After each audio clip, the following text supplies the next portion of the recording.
eu vou usar o termo crueldade, mas ele não é um perfeito dentro da medicina, que é aquele... eu te entrego esse diagnóstico, o pior dele. Eu acho que é para te preparar para qualquer tipo de expectativa. É uma falta de empatia médica, né? Justamente. Busque uma coleguinha de luta, de batalha, de vida. E não vá buscar o Google, porque ele só vai te entregar coisa ruim. Escrever a minha história é, de fato, entregar o meu conteúdo para você saber que você não está só. É isso.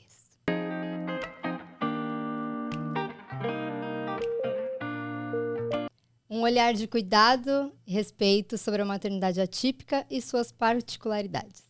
Hoje, Voz das Mães, que é um projeto que tem como propósito educar, ensinar e acolher todas as mães, vai contar a história da Vivian Souza, que é mãe atípica da Eduarda, que hoje tem 14 anos, e autora do livro O Dia que Eu Virei Sombra. Eu sou a Natália Lopes, mãe do Vini, nosso milagre, e eu já quero agradecer imensamente, Vivian, por você ter vindo de longe. Eu que agradeço. E por você participar do Voz das Mães, contar a sua história. E pra gente começar, eu já queria saber qual era teu olhar antes pela maternidade atípica e o que mudou pra você?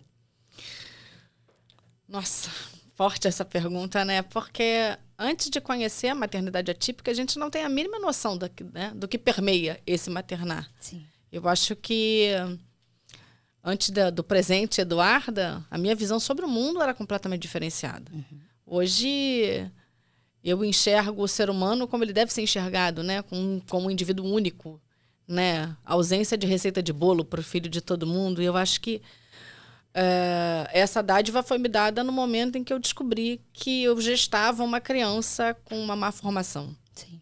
Né? Eu acho que Vivian mudou muito no momento em que se descobriu mãe atípica. E isso não estava dentro do parto, né?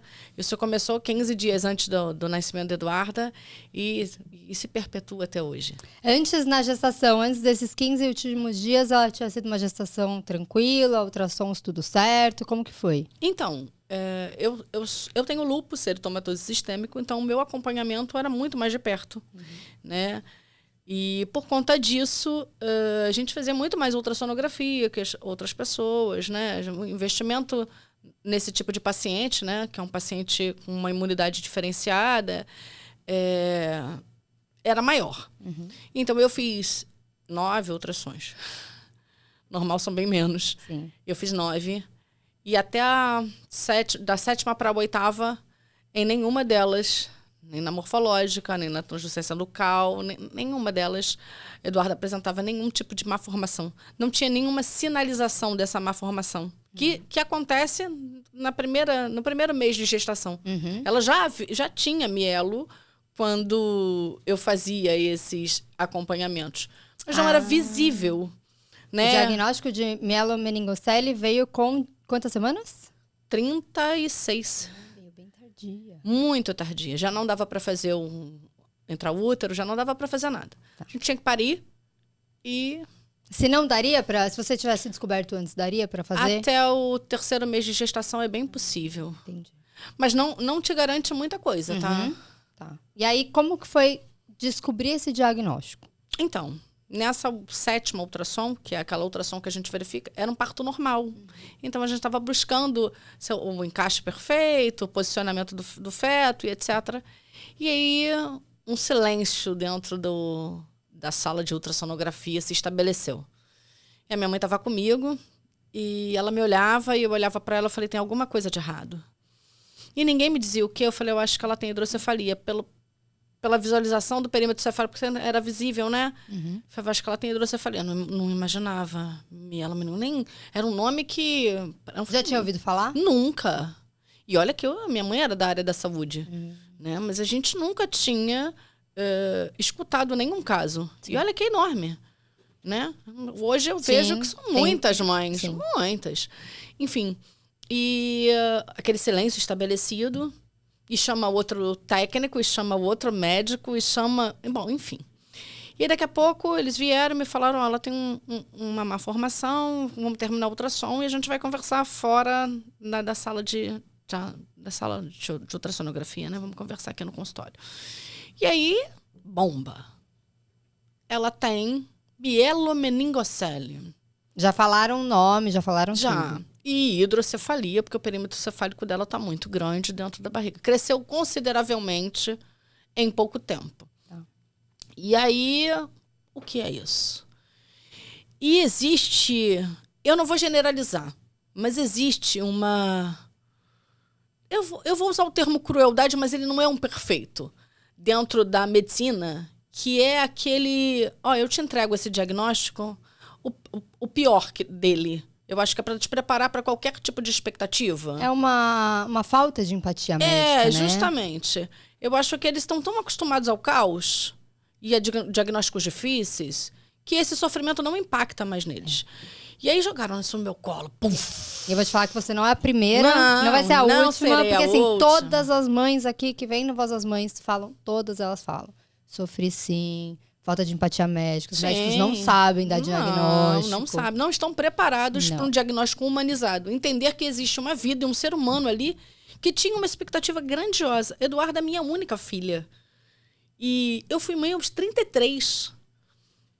Eu criei essa expectativa de maternidade. Sim. Eu queria ser mãe aos 32, ter um filho aos 33, aproveitar. Foi tudo muito bem planejado. Foi, ela foi muito programada, muito esperada.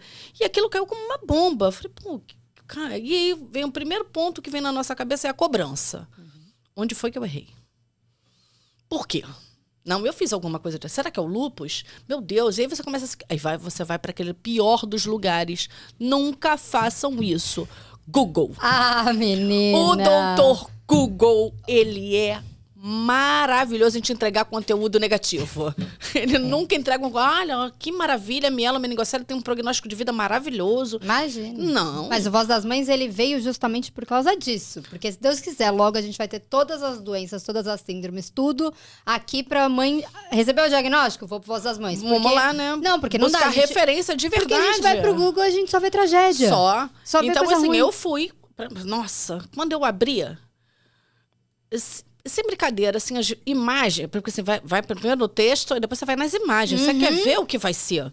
Mães, né? não façam isso. Não, por favor, não. Nunca. Busquem grupos de apoio, busquem Facebook, Instagram. Existem muitas comunidades com diagnósticos semelhantes, com o mesmo CID, para você se orientar. Exatamente. Busque uma coleguinha de luta, de batalha, de vida. E não vá buscar o Google, porque ele só vai te entregar coisa ruim. Exatamente. E aí ele vai te desequilibrar muito mais, te desestabilizar muito mais. Em vez de te acalmar, ele só vai te angustiar, que foi o meu caso. Porque eu falei, meu Deus... Quando ele disse que Eduarda ia nascer toda lateralizada, com os membros lateralizados, que não ia sobreviver no pós-cirúrgico, foi uma coisa horrível. Eu falei, meu Deus, por quê? E em seguida eu falei, não, né, vamos ver o que é, né? Vamos encarar, né? Precisamos. Agora eu quero ver. Você era casada na época? Sim. Tá. Era. Mas virei solo logo. Mas, e aí encarei, né? Sequei as lágrimas, respirei... Não aceitei, porque a aceitação veio depois. E pari. Eduarda foi para a UTI, depois direto para o centro cirúrgico, fez a primeira cirurgia, que chama-se correção, mas que não corrige. Corrige a imperfeição. Tipo, a lesão está aberta, ele empurra para dentro, né? Tira aquele herniado da superfície, joga lá para dentro de volta, empurra, costura e acabou. Isso é a correção da mielomeningocele. Sim. Não existe uma proposta hoje cirúrgica que consiga fazer essas novas conexões, né? Desse emaranhado de impulsos nervosos, né? Esses condutores nervosos que vão para os membros inferiores e, dependendo da altura da lesão, os comprometimentos aparecem, né? Tá. A lesão do Eduardo é bem alta, então... abaixo da lesão até a pontinha do pé, pouquíssima sensibilidade, né? E aí tem bexiga, intestino neurogênico, tem outros comprometimentos por conta da lesão da mielo. E como foi a aceitação para você? Você falou que você não aceitou o diagnóstico. Quando você olhou e falou, eu preciso aceitar esse diagnóstico? Então, eu não sei se isso é uma coisa que veio só de mim, né? Porque eu sou uma pessoa muito racional. Eu tenho muitas emoções, porque eu sou um furacão, né? Eu sou realmente um turbilhão de sentimentos. Mas eu precisava primeiro entender. Eu acho que tudo na minha vida precisa ser organizado. eu preciso compreender aquela situação para poder aceitá-la de fato. E o processo de aceitação da Eduarda não demorou tanto quanto outras mães que eu conheço e que eu encontro ao longo da trajetória. Né? Porque com 2 meses, a Eduarda já estava fazendo dentro do primeiro centro de neuroreabilitação, que é aqui, o Rede Sara. Né? Que é o primeiro norte de todo mundo, é o caminho de todo mundo. Foi o Rede Sara. Então, ela já começou a fazer o processo de reabilitação e de estímulo muito cedo. Né? Porque eu acho que é o mais importante. Né? Você pode até não aceitar o diagnóstico, mas você precisa tratar no primeiro momento. Eu vou até abrir um parênteses, que eu li esse livro aqui em 2 horas, porque eu não conseguia parar de ler e eu fiquei muito apaixonada. E você fala uma coisa aqui sobre a parte do diagnóstico, que é muito importante, que eu acho que, assim, o aceitar o diagnóstico é difícil, mas é libertador, né? Claro. Você ter o diagnóstico, ele é libertador, porque você pode tratar o seu filho. Porque muita gente realmente recebe o diagnóstico, mas não é uma coisa assim tão tranquila de, e agora? O que eu vou fazer? Claro. O que eu vou buscar? E você fala no livro que realmente é importante a pessoa aceitar, e mesmo que ela não aceite completamente, mas que ela siga em frente para tratar, porque você está perdendo horas com o seu filho, né? Está perdendo muito tempo. Eu queria até que você falasse um pouquinho sobre isso. Então, o tempo de tratamento é fundamental. A partir do momento que você tem um diagnóstico, você precisa tratar. Porque os nossos filhos só evoluem com estímulo. Sem estímulo, eles vão estar sempre atrás dos outros. Né? Sempre em déficit. Então, eu acho que mesmo que você não aceite esse diagnóstico, você acha, não, isso está tudo errado, e isso não é bom, e eu não quero isso, e que você ainda esteja na fase do luto. Porque ele é genuíno, você precisa vivê-lo. Eu acho que as mães precisam entender que está tudo bem quando não está tudo bem. Entendeu? Que tá tudo um caos, mas tá tudo bem, gente, porque é normal. Você passou a vida inteira esperando, né? 9 meses esperando uma criança dita perfeita, né? Atípica. Exato. E depois ela não é típica. E existe esse luto, e isso precisa ser respeitado, validado, entendido, né? Porque você precisa entender essa sua emoção. E logo depois disso, você precisa seguir adiante. É levantar a cabeça, respirar fundo e correr atrás do tratamento. Quais são os tratamentos possíveis?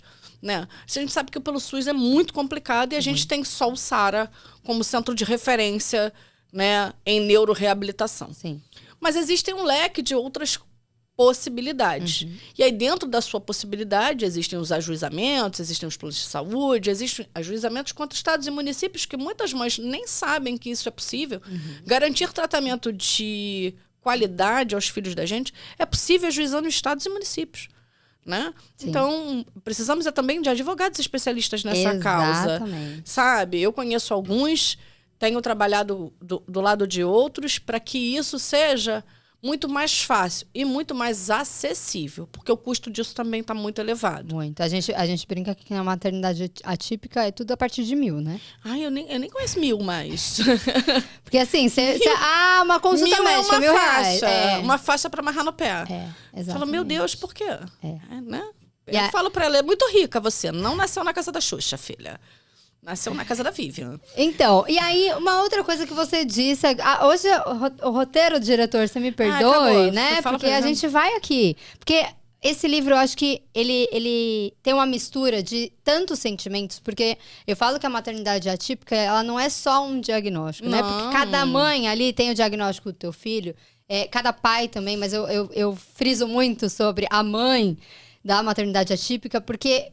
assim, 98%, talvez 99%, talvez 100%, fique nas nossas costas, né? Então, estatisticamente falando, somos 83% de mães solo. Eu ia falar exatamente sobre isso. Somos 83%, então isso acaba, essa responsabilidade única é nossa. Caiu tudo nas tuas costas. Sempre. E aí? E a rede de apoio? Então, enquanto a minha mãe era viva, essa rede existia, né? E era muito bom, porque minha mãe era da área da saúde, então tinha uma maior compreensão. Apesar de nunca tocar na Eduarda.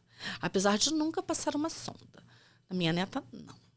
Mas ela era aquela pessoa que estava lá, sabe? Ela sempre esteve lá. E, infelizmente, minha mãe também tinha lúpus, e o lúpus a levou em 2015. E aí, anjo, as redes de apoio, elas somem. Acontece muito, né? Até no núcleo familiar. Eu vejo muito isso. Eu digo que O Dia que Virei Sombra é uma história sobre muitas outras histórias que eu tenho ouvido, né?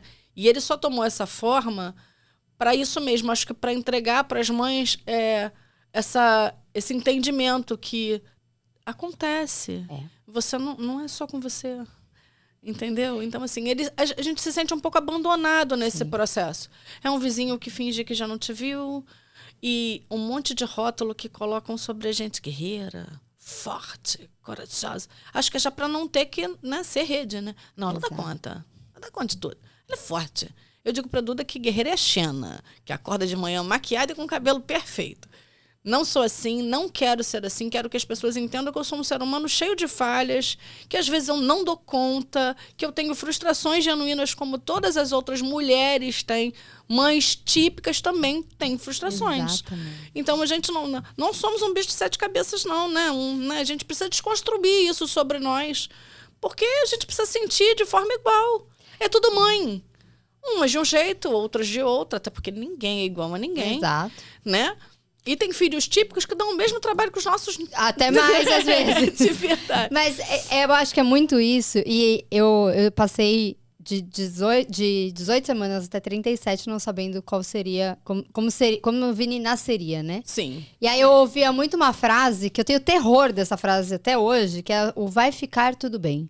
Nossa. Gente, não vai ficar tudo bem. E tá tudo bem. E tá tudo bem. Não ficar tudo Exatamente. bem. É sobre isso. É sobre isso, porque você falava assim, eu falava, não fala pra mim que vai ficar tudo bem, porque não tá tudo bem. Não vai ficar tudo bem. E tá tudo bem. Pode melhorar no processo, mas nesse momento, não tá tudo bem, não vai ficar. E eu entendo que não está tudo bem. Exatamente. Né? Não é reconfortante você ouvir o vai ficar tudo bem. Não, porque as pessoas elas acham que elas são empáticas, né? Quando elas dizem isso. Não é igual quando diz assim, nossa, corajosa, guerreira. Eu nunca faria o que você faz. Eu nunca aguentaria. Minha filha aguenta. Aguenta por um filho, você aguenta. Muita coisa. Pare. Eu falo pra ela, pare que você vai ver que você aguenta. E como que foi? A gente fala muito que diagnóstico não é destino, né? Não é mesmo. E o que você tem hoje pra falar pras mães que recebem um diagnóstico? Como que era a Vivian quando olha isso lá atrás, de quando você recebeu o diagnóstico? Então, e agora? É preciso conhecer a Eduarda de verdade para entender que diagnóstico não é destino. De uma UTI, a médica olhou e falou, não vai andar. A médica olhou e falou, não vai andar. Cubana, chilena, alguma coisa. Não vai andar, não vai sentar, não vai fazer nada, será um vegetal. Assim. Assim, com essa empatia, essa gentileza, sabe? E hoje, Eduarda desenha, canta, está na escola regular, indo para o 9º ano. É uma criança inteligentíssima, é uma criança que faz muita coisa de forma independente. Ela está na clínica fazendo terapia, foi só com motorista e tá tudo bem. Sim. Entendeu? Ela tem os processos dela, ela faz terapia, como todas as outras crianças. Mas ela é uma criança comum. Sim. Faz coisas comuns de criança comum, faz malcriação, é adolescente. Ela senta, ela fala, ela não anda. Mas era visível, né? Não precisava ela me contar que ela não ia andar. Né? Eu já tinha estudado o caso. Então, eu não vejo... meu Deus, né? Por quê? Você apega. Até porque filho de ninguém é receita de bolo. Em mielo, então, lesões idênticas apresentam grandes diferenças. Sim. Em mielo é muito... Até por causa do cérebro, da reorganização cerebral. Até o 5º ano de vida, ele vai criando outros recursos para mandar alguns estímulos para alguns lugares. Eduarda não mexia o pé até os 5 anos. No 6º ano, eu descobri uma sensibilidade. Você faz cosquinha, ela mexe o pé. E ela está sentindo aquilo. Então, opa, ganhei mais. E isso é o que a gente enxerga, né, lá no cotidiano. Sim. Quando eu cheguei na clínica e falei, ela mexe esse pé. Não, impossível. Falei, ela mexe. Eduarda, mexe o pé. Ela, mexeu o pé. Então, assim, como que é destino? Não tem como. Você tem uma nomenclatura que é possível um leque de coisas. É possível? É possível que aconteça em casos de mielo, uma criança que não tenha nenhum tipo de movimentação? É possível. Mas ela não pode, né, generalizar. Não existe uma receita de bolo para nenhuma das deficiências. Né? O que serve para minha filha não serve para o seu e vice-versa. Sim. E às vezes até serve. Exato. Então, não dá para você generalizar. E, de fato, o diagnóstico não é destino. Sabe o que é destino? É o estímulo. Vamos estimular nossos filhos o quanto antes. Recebeu ontem o diagnóstico, amanhã você já começa o estímulo. Sim. Porque isso faz toda a diferença. De verdade, estimular muito mais cedo, eu tenho consciência de que assim, o estímulo excessivo Ele é ruim. lá no começo é muito ruim. Mas hoje eu colho isso, esse desespero, né? Porque a gente fica muito desesperado, então corre aqui, corre ali. Daí eu fazia Sara, CD, tudo ao mesmo tempo, porque eu queria um outro olhar, porque o Sara não acredita em neuroreabilitação, ele é adequação da deficiência à família e à criança. E a ACD aqui do Rio tinha uma outra visão de neuroreabilitação. Então, eu ficava nos dois, sem contar nem para um nem para outro. Mas corria para lá entre Barra e Nova Iguaçu, Pertinho, né? logo ali, uma correria horrorosa. Às vezes eu tinha os dois no mesmo dia. E eu conheço Meu um monte de Deus. mãe que ia também. É. Por quê? Porque a gente está em busca de qualidade de vida. Isso, de fato, dá qualidade de vida aos nossos filhos. Pode ser que eles não andem. E tá tudo bem não andar. Sim. Eu já quis muito. Hoje tá tudo bem. Hoje eu olho para ela e falo, nossa, perfeito. Vivian, a vida teve um novo significado quando você pegou a Duda no colo pela primeira vez? A vida mudou, abriu um véu, assim, uma cortina gigantesca e ela é realmente um presente. Né? Eu sou um ser humano modificado, eu sou um ser humano melhor depois da Eduarda. Eu consigo hoje valorizar. Eu tinha uma lista de prioridades elencadas antes da Eduarda. E hoje eu tenho outra lista de prioridades elencadas depois dela. Por quê? Porque hoje eu vivo nos mínimos detalhes. Hoje eu vivo da cultura minimalista. Eu me lembro que uma amiga minha falou assim, meu filho não fala. E ele tem 5 anos, eu queria tanto ouvir. Hoje ele pede pizza. Bota o telefone e fala, alô, quero pizza. Isso é uma evolução gigante. Ele não dizia uma palavra. Sim.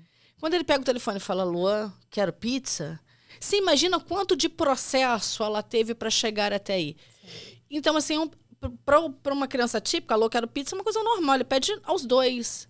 Mas aos 6 ele falou, alô, quero pizza, e ela se derramou e postou no grupo.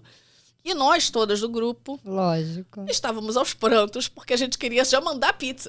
Sabe? E eu entendo muito isso, até me arrepia, porque o Vini, ele teve um diagnóstico de displasia esquelética, Sim. né? Que seria letal. Então, no mínimo, o que os médicos falavam que ele teria o nanismo. Sim. Então, hoje é uma coisa que a gente ainda não tem um diagnóstico fechado, mas o tamanho dele não é o que eu olho pra ele. Mas eu vejo o Vini andando, eu vejo o Vini correndo, eu vejo o Vini falando.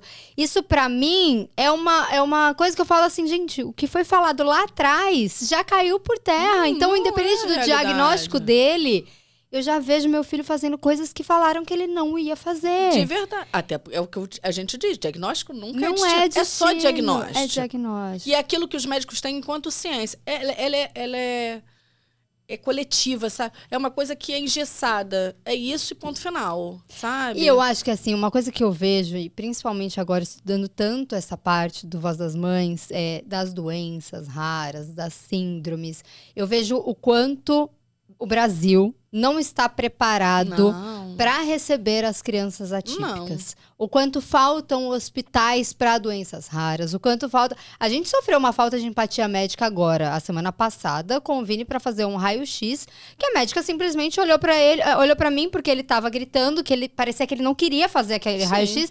Ela olhou e falou assim, olha, sai da sala e volta tarde. Gente, se você não está preparado para receber uma criança atípica ou neurotípica com 1 ano e 8 meses, você não trabalha ali. Uma criança de 1 ano e 8 meses não quer fazer um raio-x. Exatamente, ela vai gritar de qualquer jeito porque você está segurando a perna dele ali. Então, você tem que, no mínimo, estar preparado para acolher essas crianças. Sim. E também não ser grossa com os pais, né? Sim, a gente precisa de centros de referência. Eu acho que é isso. Centros de referência especializados em deficiências. Exato. E a gente não tem. Não tem. A gente tem hospitais do SUS que ainda nos garantem algum tipo de tratamento, mas com uma fila de espera gigantesca. Você demora uma demora meses, monstruosa, né? E não tem um hospital que nos acolha. Eu acho que atendimento humanizado nem dói.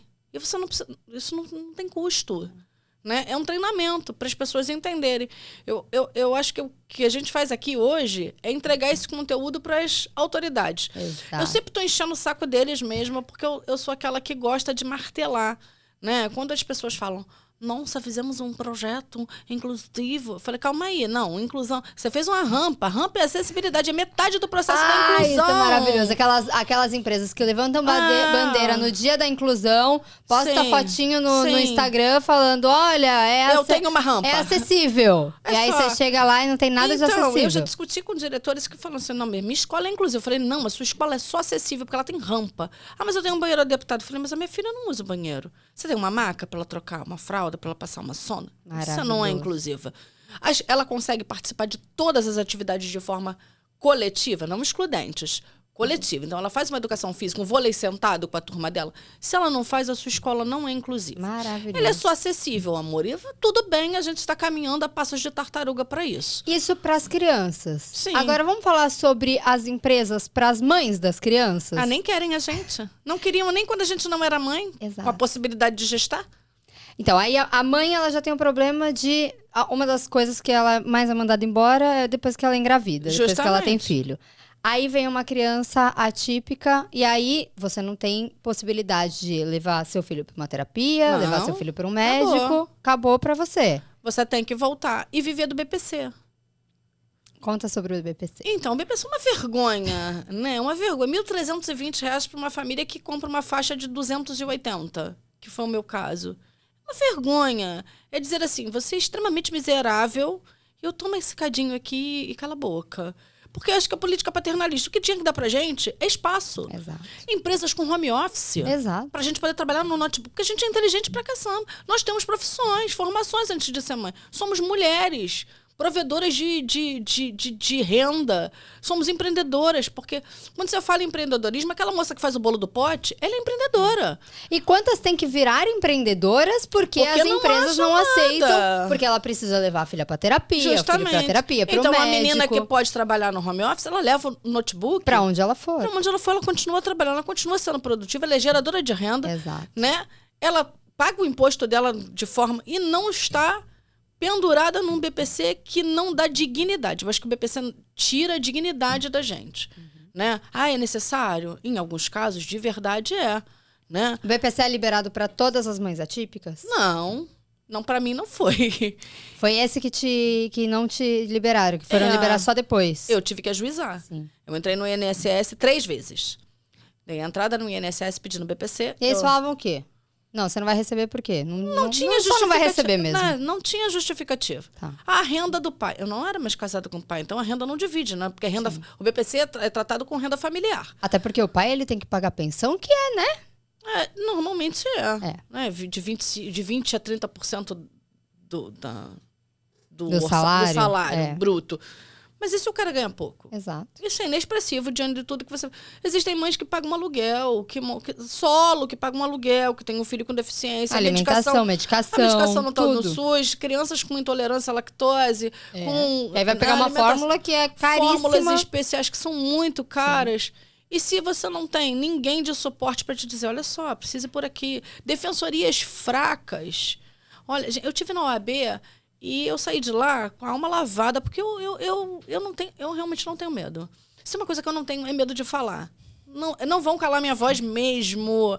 E eu vou dizer, eu falei pra ela, gente, eu tenho vergonha do judiciário. O Vivian falaram que tua filha não ia sobreviver, você vai ter medo do quê? De nada. E eu falo, gente, eu tenho vergonha do judiciário, porque por que eles fazem, né, olham as nossas ações como se eles estivessem nos fazendo uma gentileza. Sim. Quando você faz o plano de saúde, você diz para o plano de saúde que você tem um filho, né, atípico.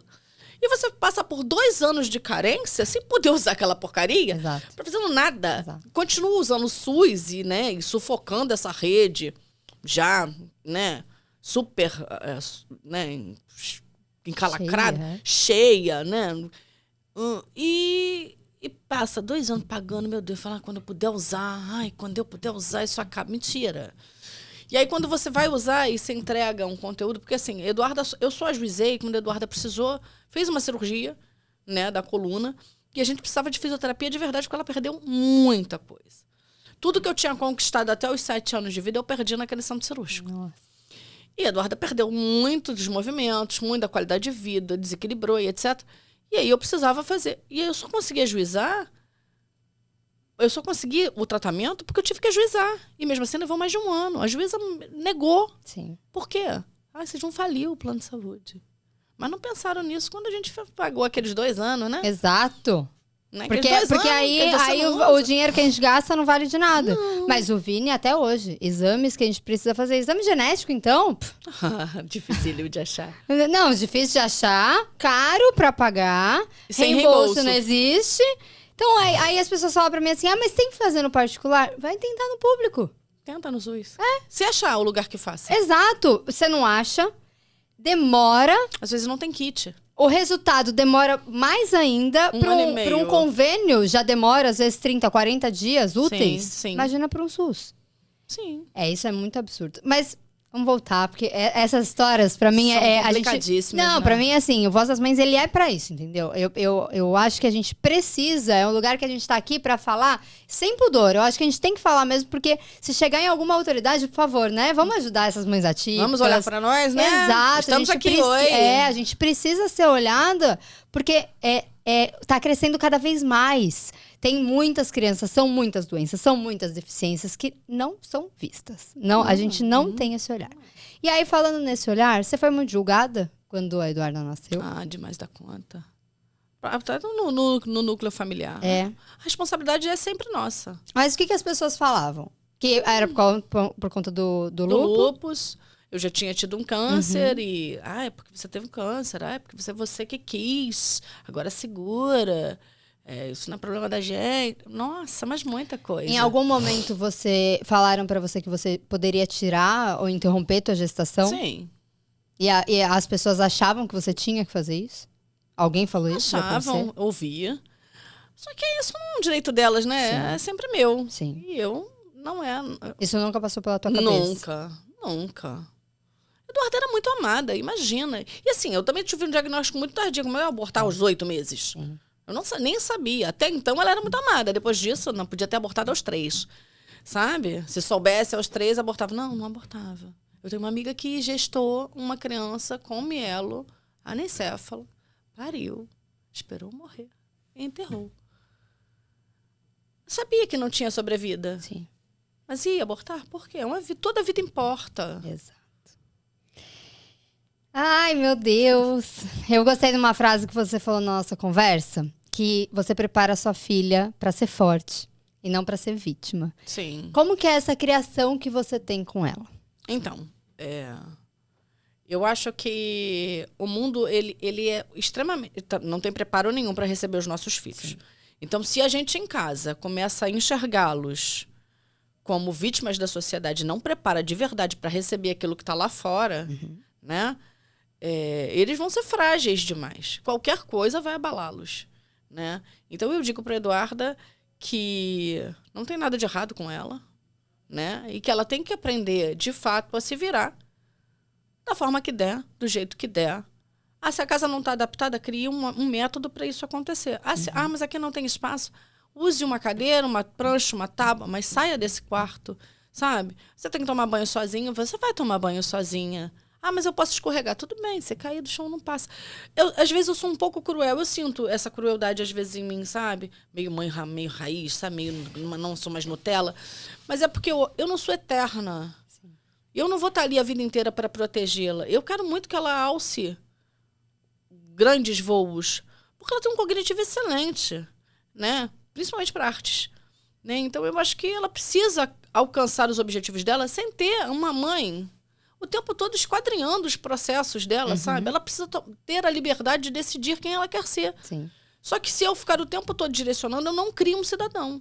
Então eu digo para ela, quando lhe doer, grite, reclame.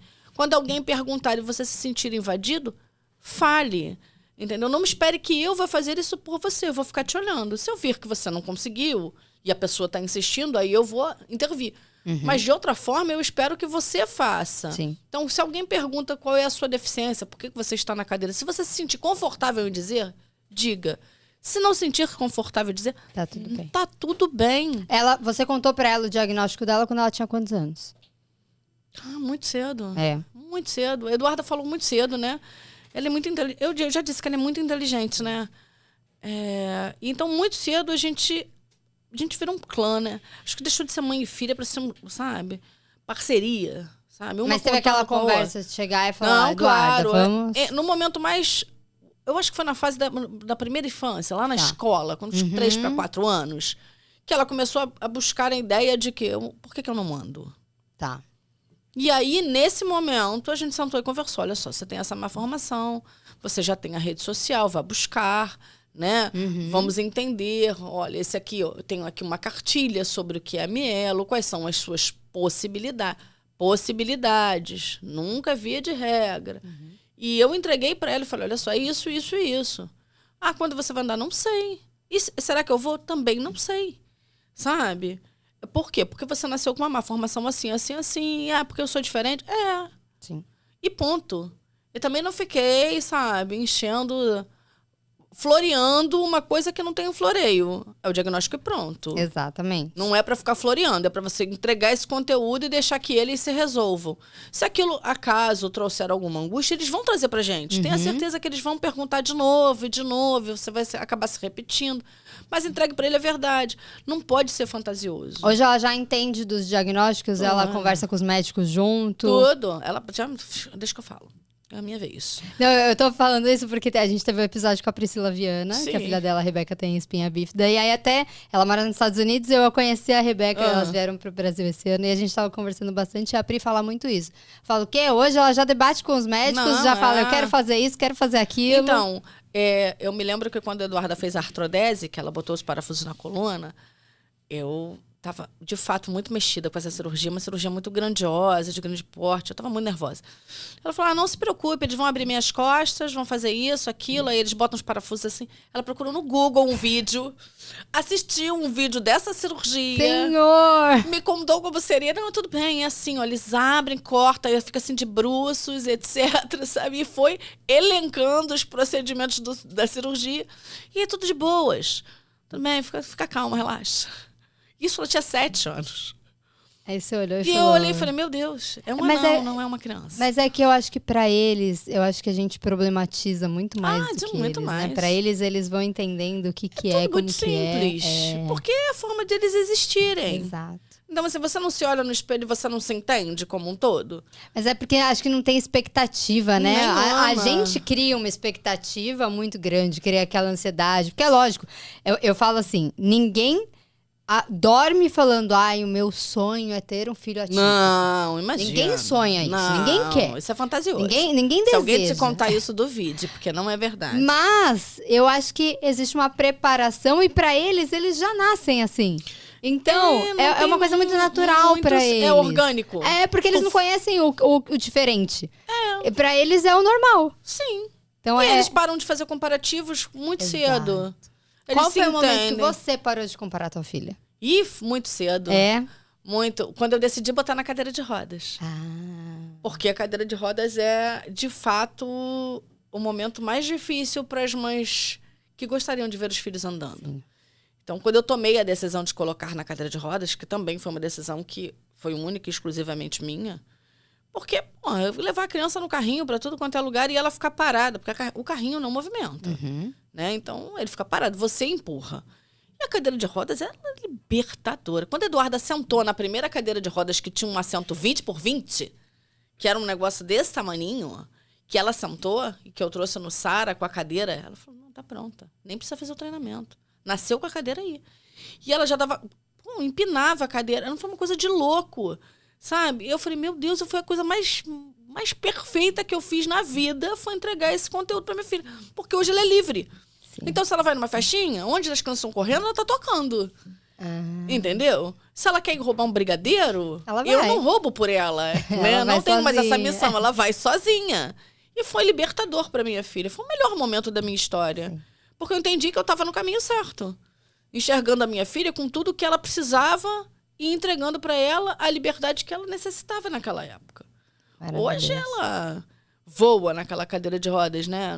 já fala minha cadeira, e não, sem minha cadeira não dá para ir, e cadê minha cadeira? Mas no começo, o tabu era meu. Sim.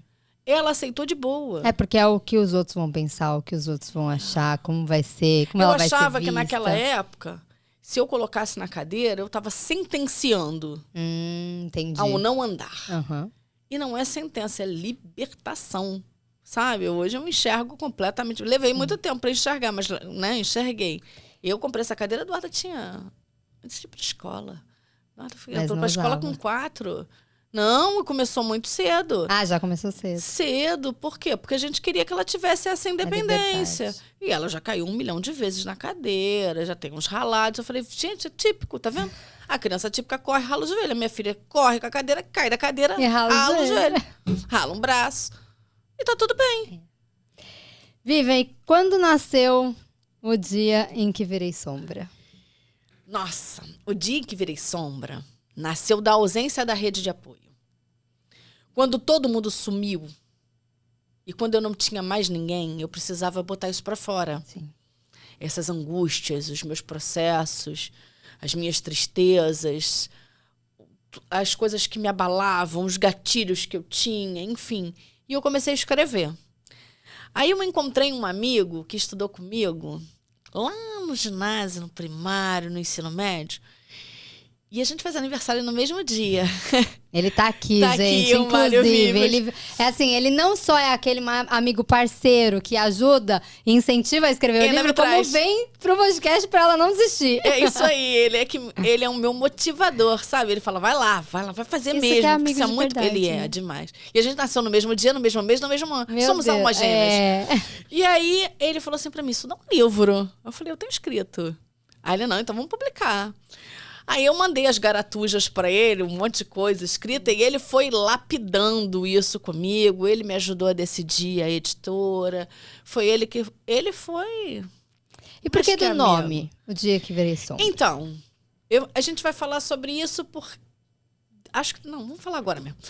O Dia que Virei Sombra fala de como a gente se transforma diante dos nossos filhos, do diagnóstico... Né? Fala de uma invisibilidade que a gente cria em cima de nós mesmos. Né? E de uma sociedade que também não nos enxerga. Sim. Pode até nos ver. Ah, passou. Só via. Né? Mas não nos enxerga. À medida que a Eduarda foi deslanchando, eu fui entrando num processo em que eu me sentia muito diminuída.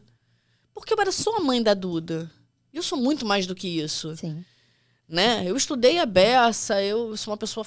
Eu falo muito, eu sou expansiva. Comunicativa. Muito. E eu gosto de estar no meio de todo mundo. E eu sempre fui rede para muita gente. Mas eu acabava, sabe, me diminuindo, sumindo.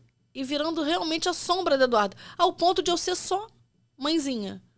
Ô, mãezinha, nem mãe da Duda, mas eu era. Era só um ser invisível atrás, empurrando uma cadeira de rodas.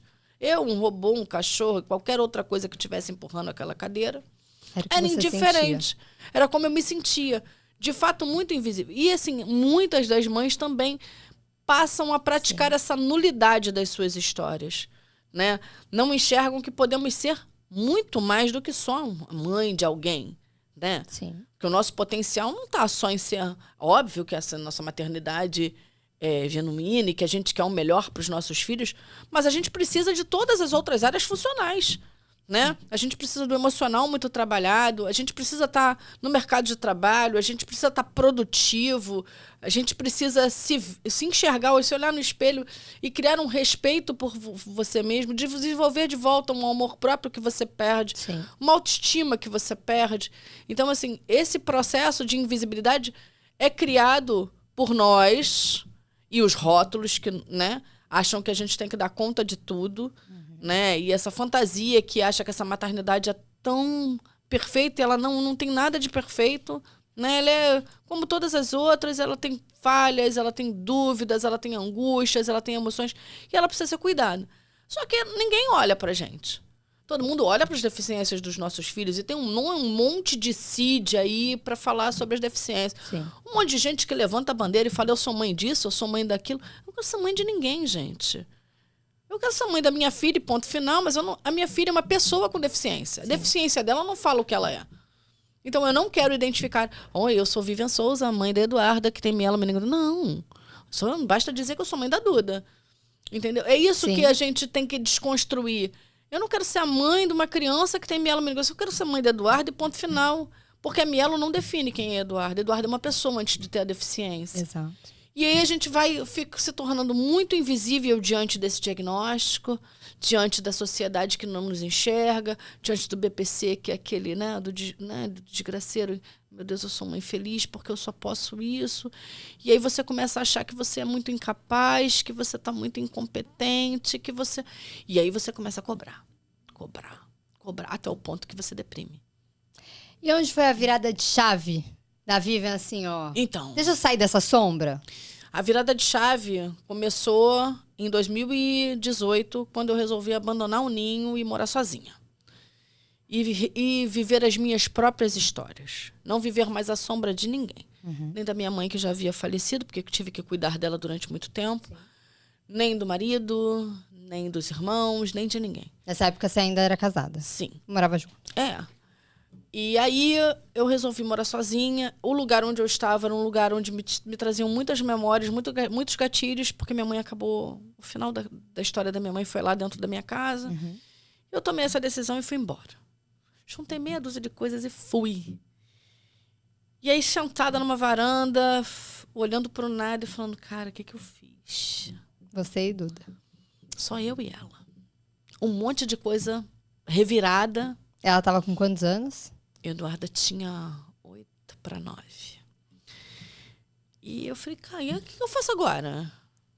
Precisa fazer alguma coisa, porque até então você é invisível, você não é ninguém. Você tem um BPC e olha lá, toma vergonha e uma pequena pensão.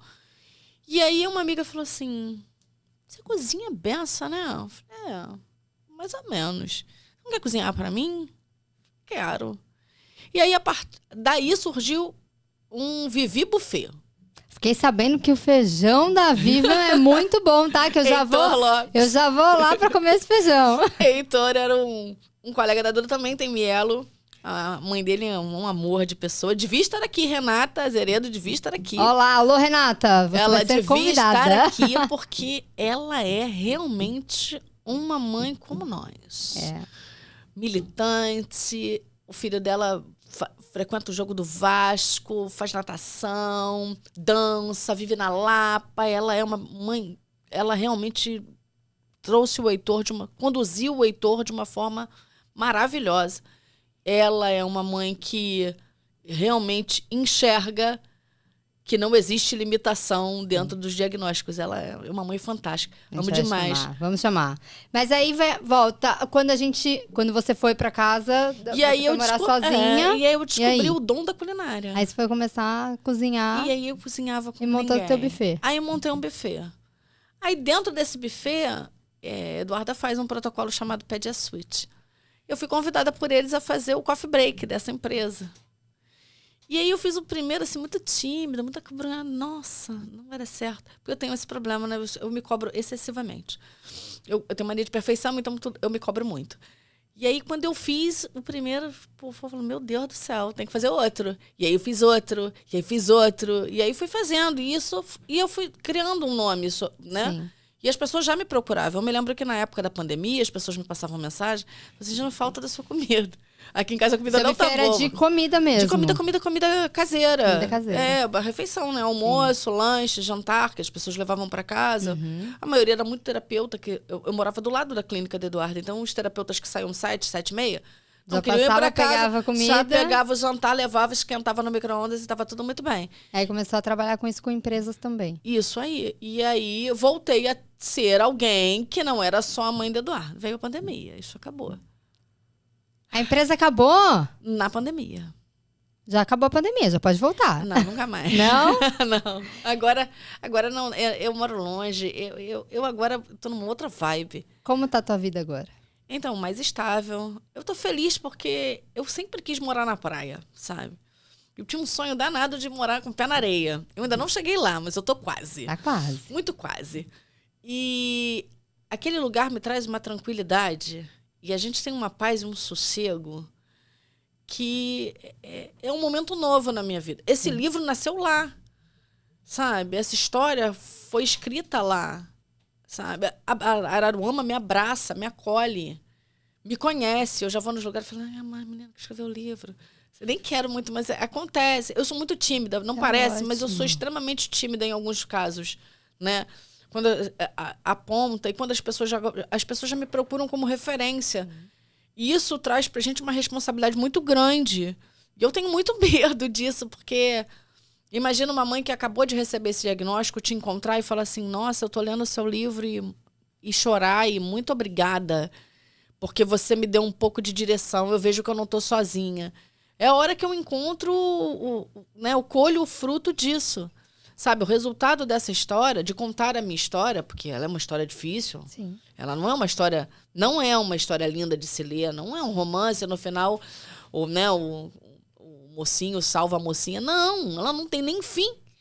Mas eu vou te falar uma coisa, de todo o meu coração, que eu não sei, eu falo que eu me coloco como mãe atípica por causa da minha gestação, que foi atípica, mas eu não sei o diagnóstico do Vini ainda. Mas eu li em 2 horas o seu livro, de verdade. E eu me encontrei tantas vezes nele, que coisas que eu falei até pro Robson, eu falei coisas que eu nunca falei, acho que nem pra ele, de sentimentos meus, como mulher, como mãe, de você se esconder, de você chorar no chuveiro, e aí e do nada vinha aquele tapa na cara e falar assim, não é hora de chorar não, agora é hora de você levantar tua cabeça e seguir, que teu filho precisa de você. É isso aí. Então foram momentos que eu me vi ali lendo teu livro, e eu quero muito te dar os parabéns, porque você não é uma sombra. Sabe? Você é uma mulher incrível, que escreveu um livro incrível e que eu tenho certeza que vai... mas é pra se emocionar mesmo da mulher que você é, porque eu tenho certeza que você vai chegar a muitas mães atípicas que precisam ler seu livro. Muito que... Esse daqui eu já pedi, esse daqui eu já comprei. Porque eu vou entregar para um casal de amigos que tá passando por essa situação e eu tenho certeza que vai ajudá-los muito, porque... Receber um diagnóstico de ter um filho atípico não é fácil. Não. A gente tem muitos julgamentos. Eu recebo até hoje assim, nossa, mas você acha mesmo que o Vini tem alguma coisa? E eu falo, gente, eu prefiro pecar pelo excesso do que eu colocar na minha cabeça que ele não tem nada e depois eu ter mais uma surpresa lá na frente. Então, tá tudo bem se ele tiver. Então, isso daqui é um conforto pro coração das mães.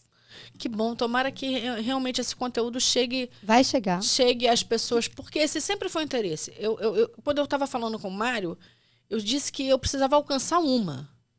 E essa uma ia entregar isso para outra, porque eu precisava vender um. Porque se eu vendo um, essa mãe compra, e aí ela lê, e ela entrega para outra mãe, que entrega para outra mãe, que vai entregar para outra mãe, e isso vai alcançando vidas.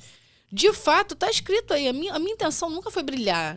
Até porque eu gosto de ficar escondida. Ah, mas brilha, mulher. Você tem tudo pra brilhar, sim. Eu gosto de ficar escondidinha. Mas a minha intenção sempre foi impactar vidas. Eu acho que escrever a minha história é, de fato, entregar o meu conteúdo pra você saber que você não está só. É isso. Entendeu? É isso. Então aproveita que você tá falando isso, que as mães não estão sós. Não estão mesmo. E deixa um recado para as mamães atípicas do que o teu coração quiser falar, gente, sobre o dia que eu virei sombra. Deixa um recado que você... Então, eu acho que... primeiro pode olhar para aquela câmera ali e dizer... Primeiro dizer para elas que tá tudo bem, não estar tudo bem, né? Que a gente precisa se enxergar, que a gente precisa respeitar os nossos sentimentos, as nossas emoções, entender que o luto faz parte desse processo. Saber que quando a gente não está dando conta, existem redes de apoio em grupos, né?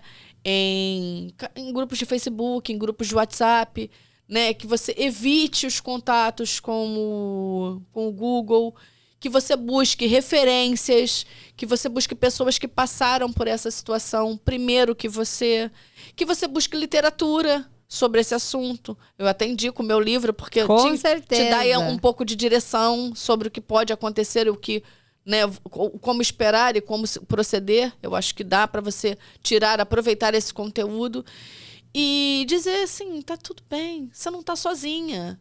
Se precisar de mim, Vivian Souza, lá, vivi.oliveira1976. Pode chamar no direct. Isso. Meu telefone nunca é desligado e a gente vai sempre ser rede para quem precisa de rede. Isso é tão importante, porque teve um dia que me perguntaram assim, mas você vai chamar mães empreendedoras que falam sobre a mesma coisa que você? Eu falo, aqui não tem concorrência, aqui tem ajuda. Aqui nós somos toda uma rede de apoio entre as mães, que a gente está aqui para se ajudar. Não tem, ninguém quer ser mais do que ninguém aqui, não. A gente quer realmente ajudar as outras mães. A gente quer entregar para elas um conteúdo bom. Exato. E que elas se sintam abraçadas de verdade por alguém que as enxerga. Não as veem. Exatamente. Diretora, eu tenho direito a mais uma pergunta? Só mais uma? Sei que meu horário está controlado aqui. Sim. Vivian, como ficou tua fé? Você chegou a questionar Deus? Você tinha alguma religião já? Como que ficou isso para você? Então, primeiro, eu desfiz as pazes com Deus. Durante um bom tempo, eu não queria conversar com ele. Sim. E eu achava que... Eu devia estar sendo castigada. Eu me questionava o porquê disso, Lógico. né? Eu já entendi o para quê, mas não o porquê. E ela ficou realmente muito abalada. Sim. Mas eu sou uma pessoa que... Depois ela pensa melhor. Eu vou repensando esse processo. Aí eu vou voltando a conversar com Deus. E eu vou falando com ele. Olha, desculpa, tava magoada. Eu tava triste. Foi num momento de fúria. Me perdoe. Sabe? E eu continuo achando que nada tem a ver com castigo. Tem muito mais a ver com evolução. A gente evolui muito com um diagnóstico desse. Muito. A gente enxerga, conhece, descobre um amor que não está escrito em livro nenhum. Eu acho que a gente tem... eu com Voz das Mães, você com O Dia que Eu Virei Sombra. É uma missão que vai muito além de um diagnóstico. Muito. De verdade, concordo. Entendeu? Eu falo isso que hoje eu sei o porquê que Deus me deu o Vinícius com todos os diagnósticos que ele me deu durante a gestação, porque o Voz das Mães ele precisava existir. É isso. E hoje você sabe também o porquê que a Duda veio para você. Porque o Dia que Virei Sombra precisava existir. A gente precisa realmente dar lugar, né, voz aos nossos filhos através das nossas vozes. Exatamente. E cobrar de verdade. De novo, cobrar. Lembrar que somos milhões de deficientes no país. E se todo mundo levantar a voz, a gente de fato consegue impactar. Consegue. A gente precisa mudar o Brasil. A gente precisa. A gente precisa mudar o Rio de Janeiro, a gente precisa mudar São Paulo. A gente estava conversando com a Dani, que ela falou, eu tive que ir para São Paulo fazer uma cirurgia da minha filha, porque não tinha aqui no Rio de Janeiro. Então é um absurdo. A gente está falando de Rio de Janeiro. Imagina, a gente está falando de lugar grande, né? Imagina os lugares pequenininhos. Imagina, né? O Acre. Então, a gente precisa mudar essa estrutura desses cuidados no Brasil, urgentemente. Meu amor. Eu ficaria horas, eu falo isso. Não dá pra gente montar um programa assim de TV pra ficar umas 3 horas? Não é? Tipo, eu acho horrível. Uma hora só é muito pouco. Eu acho que é pouco, de verdade. É muita coisa pra falar, Muita. Né? Vivian, obrigada por você ter aceitado o convite. Obrigada pelo presente, que isso daqui é um presente mesmo. Sim. É um livro que é incrível. Gente, vou deixar o link na descrição para vocês comprarem. Comprem mesmo. Primeiro porque vocês estão ajudando uma mãe atípica, que isso não tem preço nenhum, tem que ajudar mesmo. Segundo, que vocês vão se ajudar demais. Vocês vão se ver, tenho certeza, nesse livro. E se você não é mãe atípica, você também pode comprar para as mamães que são. E para os papais também, porque eles precisam acordar um pouquinho, tá? Porque mais de 80% dos homens largam e abandonam as suas famílias até os 5 anos das crianças. Então, precisa ser mudada essa realidade de também, verdade. Né? Precisamos muito. Pois é. Obrigada, viu, meu amor? Obrigada a você, meu anjo. Adorei. Gente, sigam a Vivian e comprem o livro dela. Tchau, tchau.